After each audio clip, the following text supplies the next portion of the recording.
good matchup. Nick Barber goes for Eastern Michigan in the green. In the gray, it's Levon Mays, number 4 at the 149 weight class. And in speaking with Coach Bolliard before the match, he said this is one that Barber can win. He's been close with Mays in the past. He just hasn't been able to figure out that puzzle in the third period, giving up a couple late takedowns. So he's expecting this one to be close. Barber's been in everything he's wrestled this year. He's lost by bonus points twice in 18 matches. He's 12-6 overall. Levon Mays has lost only once this year. It was Anthony Colica, who's had his number last couple of months. Oklahoma State wrestler. Knocked him out of the tournament last year. And Mays, his ability to change directions is, you don't see it too often. He is one of the quickest wrestlers that you're going to see in NCAA wrestling. An incredible power, too. Quick drive shot, blows through your legs, and before you know it, you're down. Spring-loaded. Mays trying to get in there on the right leg, and they go off the mat again, which we may see quite frequently over the next 5 minutes and 40 seconds. Barber testing the waters here. Mays has him in the collar ties. Barber taking the left hand off.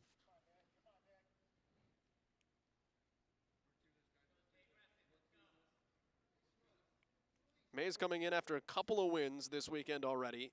At Buffalo, 8-3 over Colt Cotton. And then John Furness for Cornell. He beat him in a major decision just yesterday. The Colt Cotton win. Controversial, though, at Buffalo. Very controversial. Interesting call by the referee to not give the disqualification to Levon Mays after an uppercut. There's the takedown for Barber. Mays tried to get out of it. Barber hung on the right leg. And it was Colt Cotton. Looked like he might have been choking Levon Mays a little bit. Had him by the headgear. Mays was tapping his neck. If you look at the video of it, and with nothing else to do, he just reared back and took an uppercut at Cotton's chest. They wound up giving unsportsmanlike 1 point to Colt Cotton, but Mays got the victory and then wrestled again yesterday and again out there here today. And all parties are at fault there. You have the referee who didn't do his job. He's there to keep these wrestlers safe, and you're allowing wrestlers to uppercut other wrestlers. So you have him at fault. Colt Cotton, you can't be choking your opponent. That's just, there's no room for that in the sport, as well as you can't uppercut people. So for me, Tiger style wrestling is being disciplined and understanding the situation that you're put in and how to react when adversity hits, and Levon Mays definitely dropped the ball on that one, and I'm sure he knows it. He trails 2-1 through the first 3 minutes. It's Barber's choice.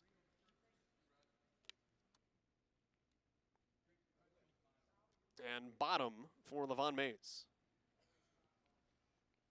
Barber deferring. You have to be confident if you're Nick Barber heading into the second period, knowing that you have a 2-1 lead and you're going to have choice in the third period. But he has been hit for stalling, so keep that in mind. If Levon Mays does come up to his feet, he just has to let him go, not risk giving up the stall call. And now he has to wrestle in the center of the mat, because 2 shots that Levon Mays has been on, he's drove Nick Barber to the out-of-bounds line. And luckily, Shane Reasoner said that it was just continuous action. Could have been called stalling, and the Mizzou coaching staff wanted both stall calls, and they got neither of them. Both of these guys, NCAA qualifiers a year ago. Mays is an All-American. Nick Barber made it to New York for the first time. He beat 15th ranked Daniel Neff from Lock Haven and was winning against Patricio Lugo from Edinburgh when he gave up a pin. But a guy who had a really good showing. David Bolliard wants him to have a great senior season, and this is the kind of signature victory or signature performance if he can get it. Mays takes him down on the outside. They'll give Levon Mays the 2. And he bounces in front. 2-point lead here midway through the second. If you're Nick Barber, getting out has to be your #1 priority here. Don't look for a reversal. Just come up to your feet and look for an escape. Your choice in the third period. So great job. Exactly what he needed to do. And now wrestle smart here. You don't have to get a takedown here with it being your choice in the third period.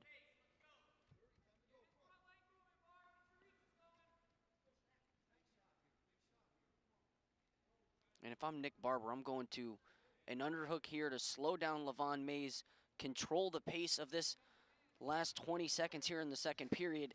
Mays in on both legs, and down goes Barber. That is 2 for Mays, and not what you wanted to give up late in the second. That's a last 15-second takedown. Yeah, I call that stealing. Stealing points right there. That'll do it here. Mays leads by 3. Riding time inconsequential. The score you look at is true.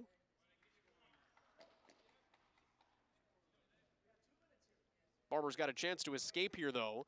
Doing that gets him within range of a takedown, tying us up. 2 for a takedown, 2 for a reversal, 1 for the escape, for those new to the sport of wrestling. And there goes Barber on the escape. It's 6-4. You win by 8 points, major decision. 15, technical fall. A major gets your team 4, a technical gets your team 5, and a fall gets your team 6. And if you're Barber, you have to shoot to close the distance here. You're not shooting to get to a shot, you're shooting just to close the distance. Good jump there by Mays. Barber had the single, was in great position. And you can't allow Mays to stay on the outside. This is where he wants to be. Really good turning the corner there. You mentioned it right off the top. The quickness of Levon Mays. Grabs the leg, and just like that, he's on top of your back. It's 8-4. A minute left to go here at 149. And all the shots he's taken, he's picked his poison. So he knew what he was doing. Once he got to that shot, he came up. The difference between Nick Barber and Mays at this point was when you get to his shot, Barber's been stopped. Levon Mays is finishing the shot. So there's 3 facets of you get to your tie, you get to your shot, and then you get to your finish.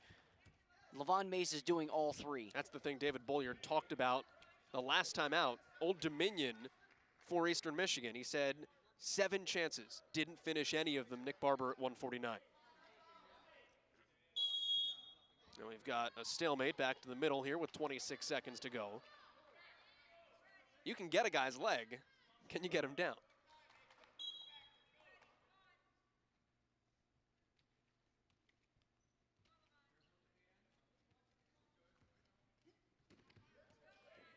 And these guys are wrestling. Yeah, Barber's got to go here. He knows time's going down. And May is good on defense here and maybe trying to add another. 4 seconds left, and it'll be 3 victories of the first 4 here for the Missouri Tigers. An 8-5 decision for Levon Mays at 149. And it puts Missouri up 11-3 as we bump ourselves up to 157. Here's that takedown, stealing points at the end of the second for Levon Mays.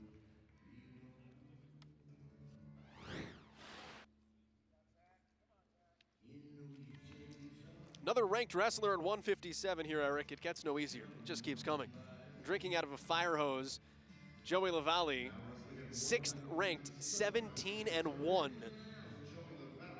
from Reno, Nevada. Zach Carson is the redshirt freshman. He'll give it a go at 7-6. He did face #1 Jason Nolf from Penn State earlier this year, so this is certainly not uncharted waters. Nolf did pin him. Keys for this one at 157. Stopping the initial shot is going to be key. We talked about getting to the shot, controlling the tie. So controlling ties has to be Carson's #1 priority here to slow down Lavallee, because Lavallee keeps coming. He's going to continue to try and put points on the board. Good roll there to get out. It's a takedown and an escape. And then they're off the mat, so we'll bring it back to the middle here. Quickness coming out of Shane Reason, referee getting knocked over. Right back up to his feet. Able to find the whistle, blow it out of bounds, and come back to the center. Got the head buried. Carson pulls it up, now in on the leg, and LaValle can't turn the corner. Carson back to his feet here. Not even a minute gone by here in the first. LaValle's an interesting story. Redshirted a season ago. Automatics to the NCAAs as a sophomore. Led the team in pins as a freshman. What do you take away from that late in your career redshirt? Obviously it's worked. He's 17-1. Just the spot for him. Where do you put him last year in the lineup? It's tough to say. Give him an opportunity to grow, and the lineup that they've built, you have Jaden Cox coming back. I'm sure they weren't expecting him to go to the Olympics and become a Olympic bronze medalist, but it's all looking down the line at where you're going to be successful. You see Dylan Wilsman also in the lineup. He, as a freshman, coming in, so they're stacked from top to bottom. Those are good problems to have if you're Brian Smith. I have so many guys, I don't know where to wrestle them. How about 141? He has 3 guys. How do you tell your 3 NCAA qualifiers, hey, only one of you can wrestle? Yeah. Or you can gain some weight. A lot of it. 40 pounds. 2 minutes in here. And LaValle giving a thumbs up to somebody on the bench. I don't know who it was. How about the confidence, though, for LaValle? He has Carson pinned down. He's got his arm behind the back, and he still has the presence of mind to look up and smile. He's having a good time out there, and he's in control, trying to turn Carson and end this with a fall. 30 seconds to go here in the first. Carson does a good job to keep that left arm out. And this is dangerous. Trying to roll him on his back. He rolls through, and he escapes. And LaValle quickly trying to return him to the mat. And there's another takedown. It's 6-2. And I was going to say, it's promising to see Carson adapting to LaValle's style. You throw an underhook and you slow him down. Carson threw the underhook and tried to slow him down, but nothing happened. And LaValle switches sides and picks up the takedown. You see the only loss this season for LaValle against Lehigh's Jared Cutler. I was back at this scuffle. Wound up finishing in 3rd place. Beat Jake Short, beat Andrew Atkinson, Minnesota and Virginia. Carson had the leg and not able to finish. LaValle gets away.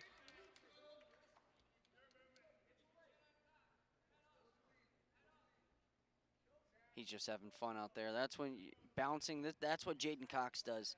When he gets in a fluid motion and he's comfortable, bouncing on his feet, moving in. It's like Floyd Mayweather when he's playing with people.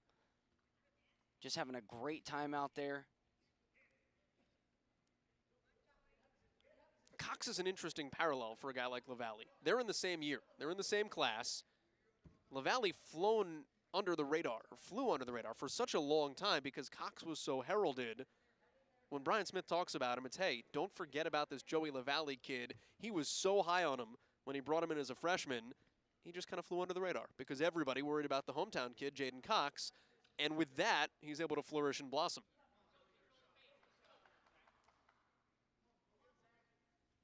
Called him a no-doubt national champion when he first arrived on campus.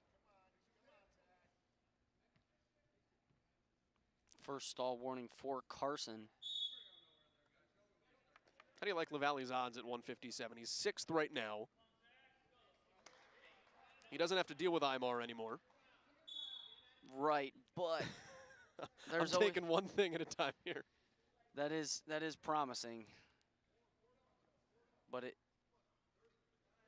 All-American for sure. And I'll leave it at that.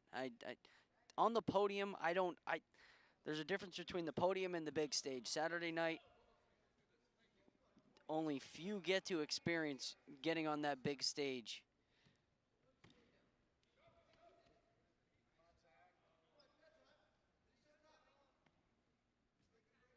Final 10 seconds here in the second.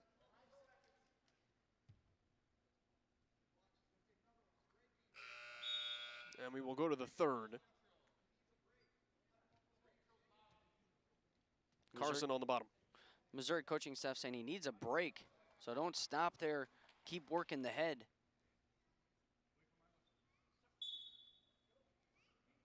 Carson just a redshirt freshman on the bottom here. I don't expect LaValle to keep him down for too much longer. Most likely cut him, come back and work.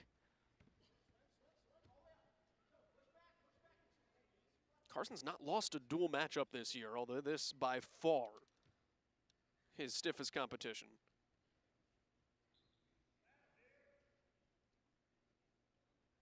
Takes a peek at the clock, does Joey LaValle.